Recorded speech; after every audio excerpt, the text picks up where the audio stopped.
Alright. Hi, I'm Harley Goins, and I'm going to be giving my date of birth speech about May 16th, 2006, the day I was born.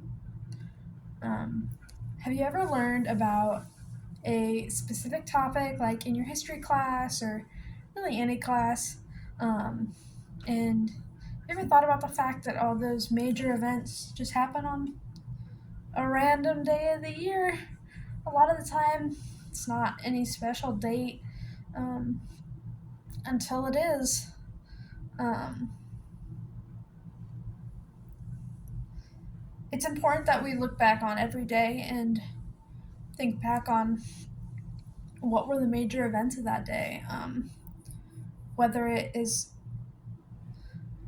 um, world changing or if it's just life changing for a select few. Um, there's important things every single day that we shouldn't forget about. Okay, so my first topic is going to be this is just a little warning for the next slide. Um, the discovery of a ancient mummy in the Moshe area. I'm not quite sure how to say it, um, but this is the mummy on the right hand side. Um, she was very clear. It was very clear to the scientists who discovered her um, that she was royalty based on her tattoos and her jewelry that she was covered in. And she was also surrounded by lots of gold and copper plated weapons, which was extremely uncommon. Um, it's still not it's not clear to scientists who exactly she was or what kind of role she would have played in their society. Um, it was completely unknown for these kinds of mummies, especially the women, to have weapons buried with them. Um, Something completely new to scientists. She was also buried with her servant at her feet, which was a decently common thing for high status mummies. It's more of a sacrificial thing for the servants to honor the people they worked for or served. Um, her she The details around her death were pretty clear to scientists as well. She was really healthy for most of her life, and it's pretty evident that, like majority of other people that died around that time, that she just died of, or she more than likely would have died of a very quick infection, because obviously there was no like medicine and whatnot. And her time of death would have been about 450 AD. Um, And that brings me to the next topic, which is going to be an earthquake that happened in New Zealand um, on the same day. Um, it was a it was a very shockingly strong earthquake. Um, it was it was a level 7.4 on the Richter scale, um, which is extremely strong, very high up there compared to other earthquakes in the past in the area and just all over.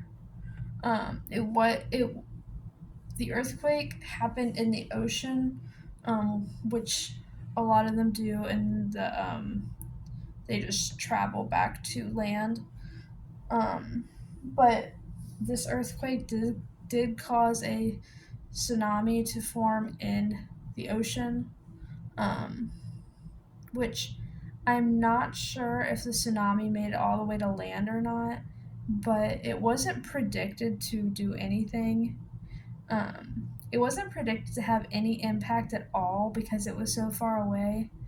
But it my next point um, is that despite it being predicted to have next to no impact on the land in New Zealand and the people there, it caused huge damages.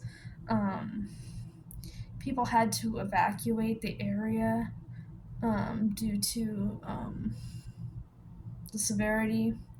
And in under 30 minutes, they had received over 500 reports of extreme damages from the earthquake.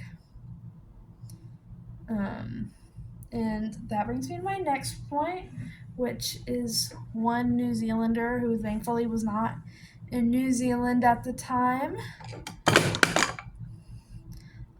So this is Mark Inglis, I believe.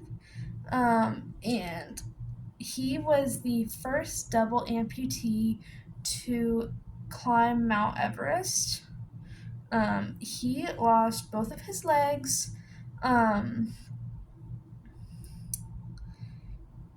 he lost them both due to frostbite from climbing another mountain.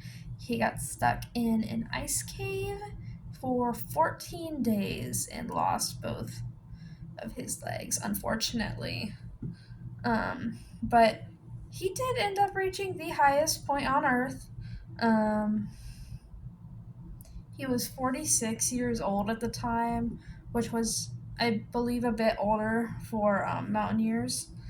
And he was a part of a group of other mountaineers, and he was the only um, disabled climber in his group. Um, but it is very important to remember that every day in history has its own story, and there are no days that we should forget about. Um, yeah.